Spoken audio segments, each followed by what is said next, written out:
unacceptable that some private institutions have taken advantage of international students by operating under-resourced campuses, lacking supports for students, and charging high tuition fees, all the while significantly increasing their intake of international students.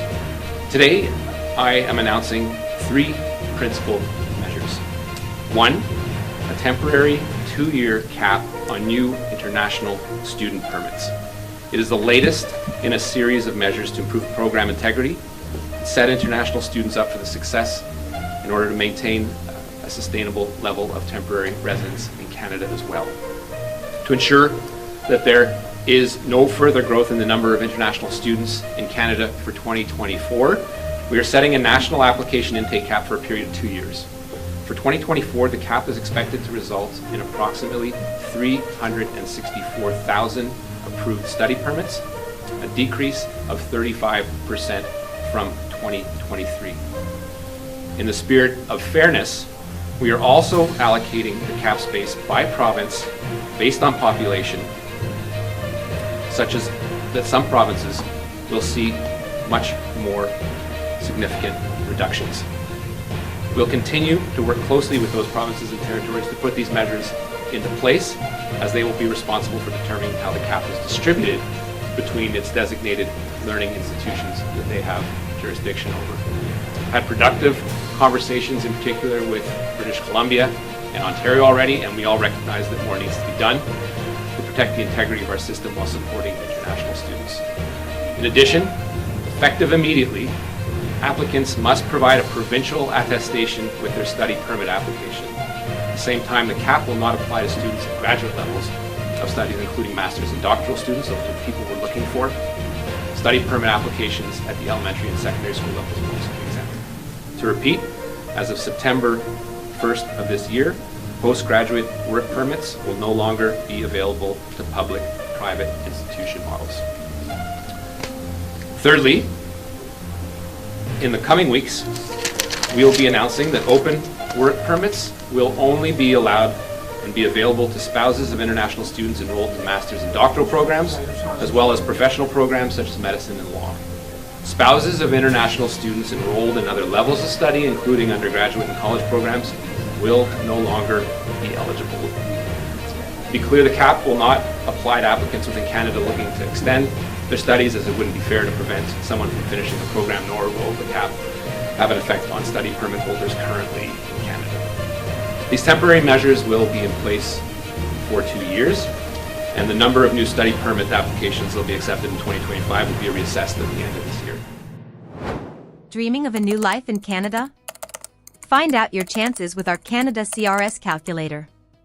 This easy-to-use tool helps you estimate your comprehensive ranking system score for Canadian immigration. Whether you're applying through express entry or just curious about your eligibility, our calculator provides quick and accurate insights.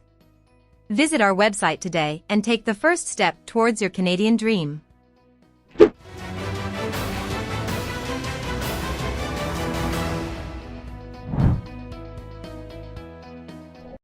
International students are a valuable asset to this country. They are bright, young individuals that enrich our communities and bring significant social, cultural, and economic benefits. They deserve the best. They deserve world-class academic experiences that they sought out and hoped for. And Canada is renowned for that. Sadly, this has not always been the case.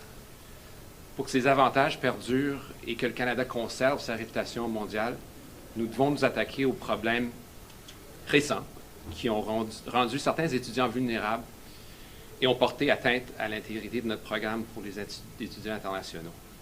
It's unacceptable that some private institutions have taken advantage of international students by operating under-resourced campuses, lacking supports for students, and charging high tuition fees, all the while significantly increasing their intake of international students. Cette augmentation rapide exerce également une pression sur le logement, les soins de santé et d'autres services. Si la réglementation des établissements d'enseignement relève des provinces et des territoires, certains d'entre eux ont laissé perdurer ce phénomène inacceptable pendant trop longtemps. Today, I am announcing 3 principal measures.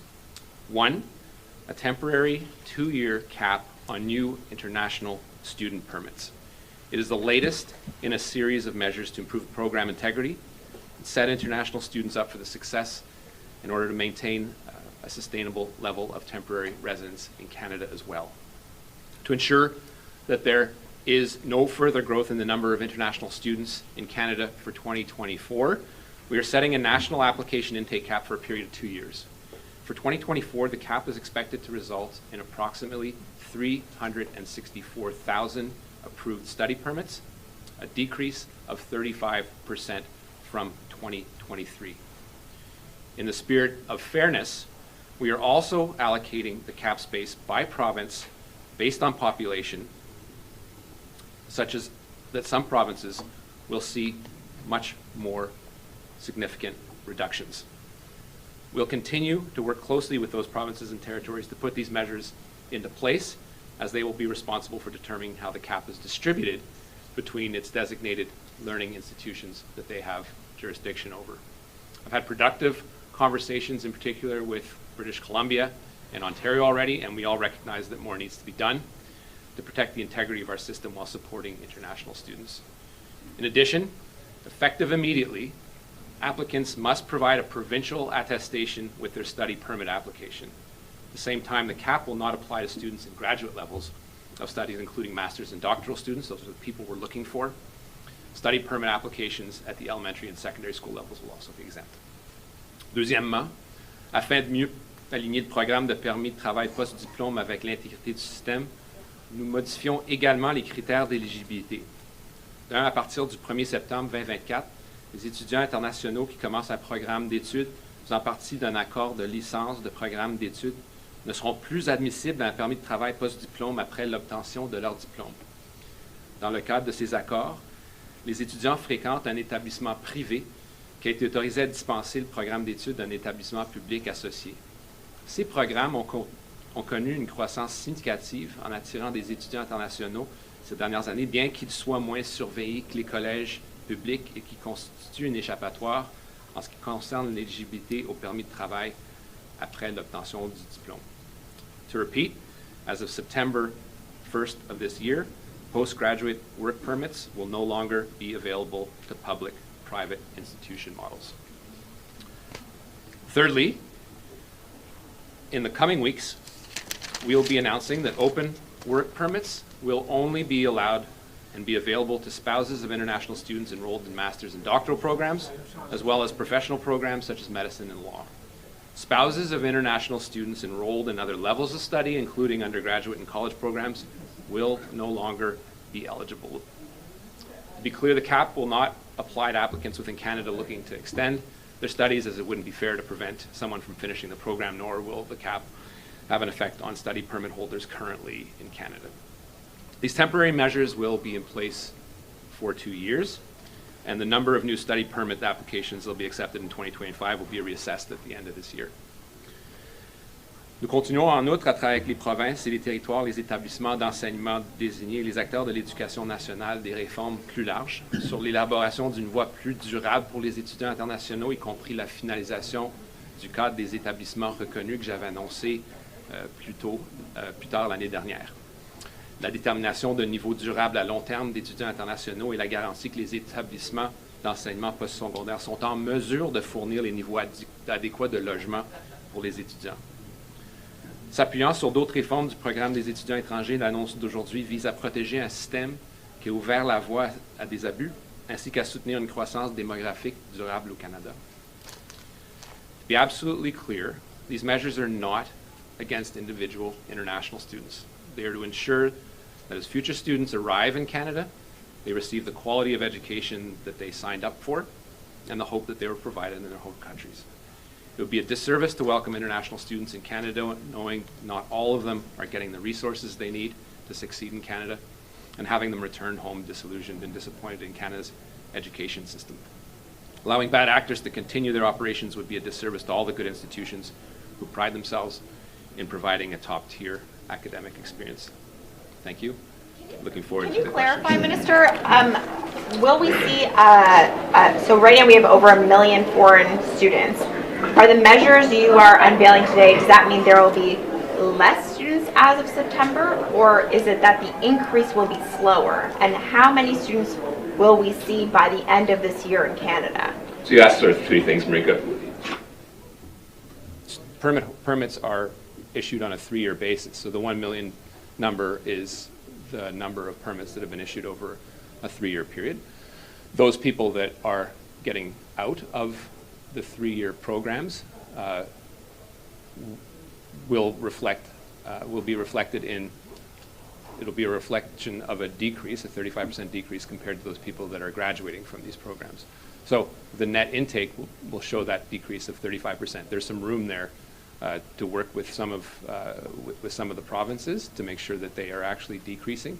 But what the cap actually does is twofold. It's a national cap, but it's spread out according by population, by province. So some provinces will actually have some room to go up if they so choose, but the provinces that have been most heavily affected will have to decrease by about 50, and perhaps even more than 50% when it comes to new incoming people. Avez-vous mesuré l'effet concret de cette nouvelle mesure-là sur la pénurie de logements qu'on vit actuellement? Qu'est-ce que ça va changer? Aujourd'hui, ce n'est pas une annonce en logement. Je parle principalement d'une annonce d'un système de visa qui était désigné pour avoir des gens qui sont très intelligents, des jeunes pour venir ici pour étudier dans le domaine postsecondaire. Évidemment, on sait qu'avec le volume dans certaines provinces, dans certaines villes, il y a eu un impact sur le logement, c'est clair. La diminution du volume va avoir un impact sur les loyers principalement, mais ce n'est pas le cas que du jour au lendemain, les prix et l'abordabilité vont être réglés à cause du fait qu'on a réglé ou qu'on a diminué le nombre d'étudiants internationaux qui s'en viennent au Canada. C'est un élément, ça a un impact, mais l'impact, puis le motif principal aujourd'hui, c'est d'enrayer un système qui a perdu le contrôle. Monsieur Miller, Joël Denis. Au Québec, on fait les choses un peu différemment. Quel est l'impact de cette maintenant sur le Québec? Comment ça va affecter le Québec? Le cap s'applique au Québec, mais il reste qu'au Québec, il y a du lest, il y a de la place. Et le Québec, en théorie, aura la capacité d'augmenter. Ce sera le cas aussi pour les territoires. Pour l'Alberta et la Saskatchewan. Vous avez juste à prendre les chiffres que j'ai cités aujourd'hui, sortez vos calculatrices, puis regardez les populations dans les provinces pour voir un peu où le problème réside. Mais c'est clair qu'en ce qui a trait aux chiffres, c'est disproportionné dans certaines provinces, dont la Nouvelle-Écosse, au Nouveau-Brunswick, en Ontario, puis en Colombie-Britannique. Monsieur Miller, est-ce que...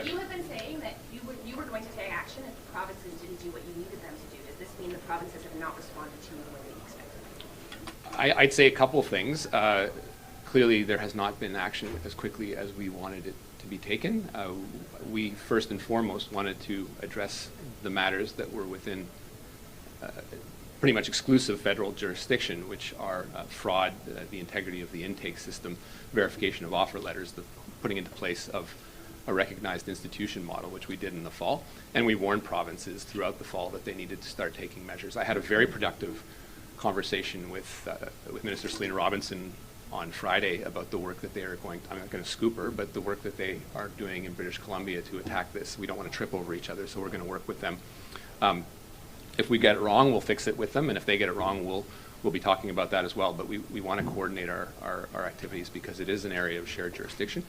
And when it comes to making sure that these institutions are actually what they say they are and not sort of fly-by-night operations and backdoor entries into Canada, that's something that provinces have a huge role in playing. I spoke to Ontario as well with Minister Jill Dunlop. It was a good conversation, but clearly they have some work to do, but we're willing to work with them. It was, again, as well, a productive conversation. They just don't have the measures in place that, for example, British Columbia is putting into place. Monsieur Miller, est-ce qu'on peut vous entendre, Monsieur Miller? What types for Ontario? The impact on Ontario, can you specify that? And then also what type Well, of... look, we're working with them, but it'll be approximately 50% reduction. Monsieur Miller, est-ce qu'on peut vous entendre sur la lettre de Monsieur Legault qui vous demande au gouvernement fédéral de prendre des mesures pour encadrer les migrants, l'arrivée au Canada des migrants, entre autres les migrants mexicains, en exigence de visa? Est-ce que c'est dans vos cartons de faire ça? C'est clair qu'on regarde les mesures qu'on peut prendre comme pays pour assurer qu'on fait notre travail.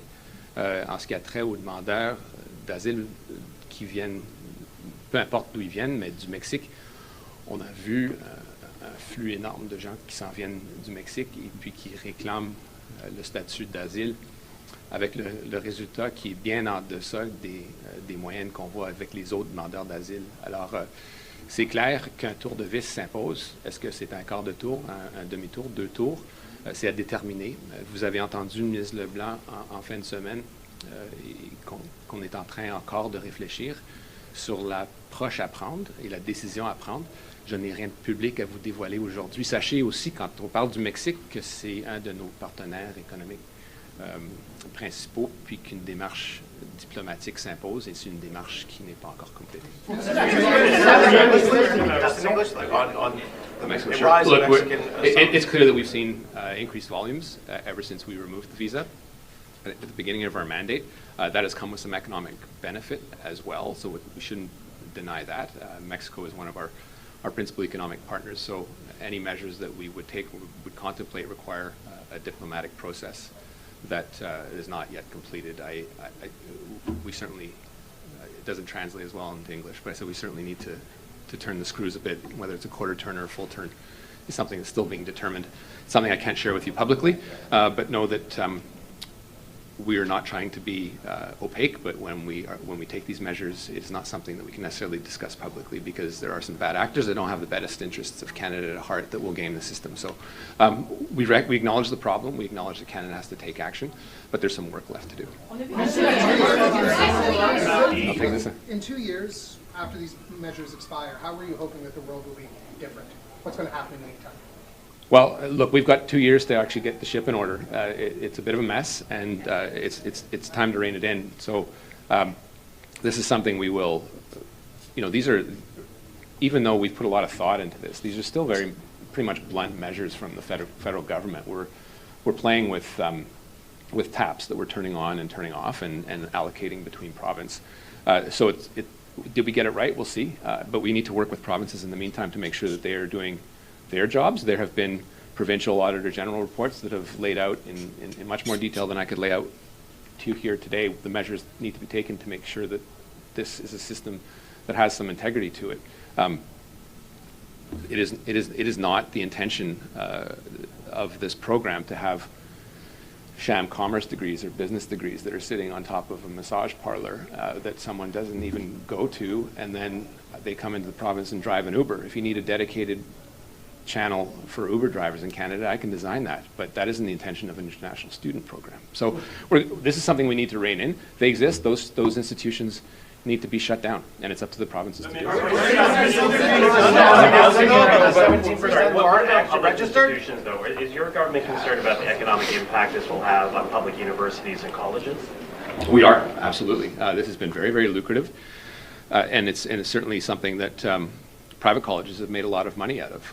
Again, I'm not the Minister of Post-Secondary Education underfunding. I'm the Minister of Immigration, and clearly in the last decade or so, even longer, post-secondary institutions in Canada have been underfunded by provinces. And these institutions are smart, and they've gone and they've seen that they can get tuition fees that are 4 or 5 times more than what my kids pay at McGill or Acadia. And they've made money off it. They haven't necessarily provided the student experience that was promised to these people that brought in.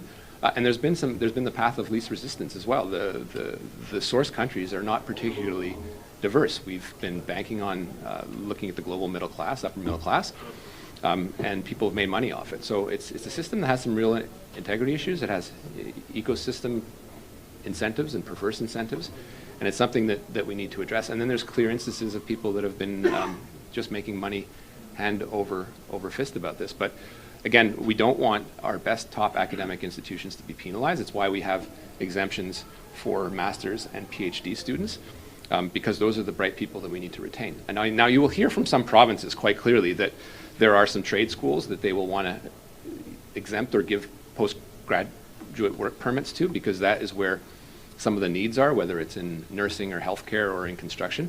But what I say to them is we'll work with them, and we'll work with them to get this done. Je vais juste répéter. Rafi, I just want to repeat in French. Je vais essayer de répéter le système, ce que j'ai dit en anglais, sans faire de la soi-disant translation. Je ne suis pas le ministre du financement de l'éducation postsecondaire. C'est clair qu'il y a le potentiel d'avoir un impact sur les institutions. Ce sont des institutions qui sont intelligentes. Ils savent qu'ils peuvent avoir des frais de scolarité qui sont 4-5 fois plus hautes que ce que mes enfants payent à McGill ou à Acadia. Et puis, on agit en conséquence. Donc, ils ont renfloué les coffres. Et c'est clair que depuis au-delà d'une décennie, les provinces sous-financent l'éducation postsecondaire à travers le Canada. D'autres, plus que certaines provinces plus que d'autres.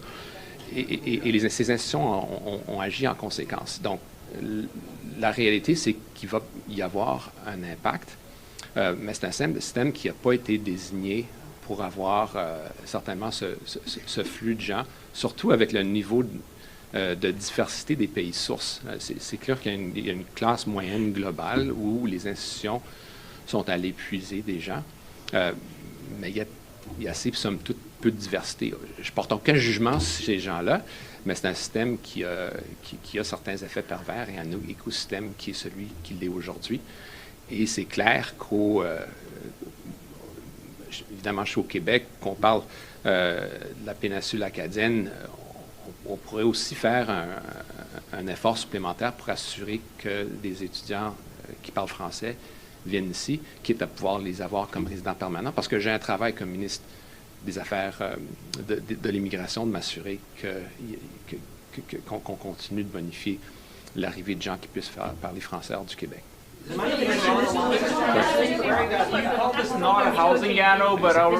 précisément, sur des institutions postsecondaires qui sont finalement des coquilles vides. Je n'ai pas bien compris comment les mesures que vous annoncez aujourd'hui vont vraiment permettre de faire en sorte qu'elles soient visées et peut-être même qu'elles puissent mourir de leur finalement.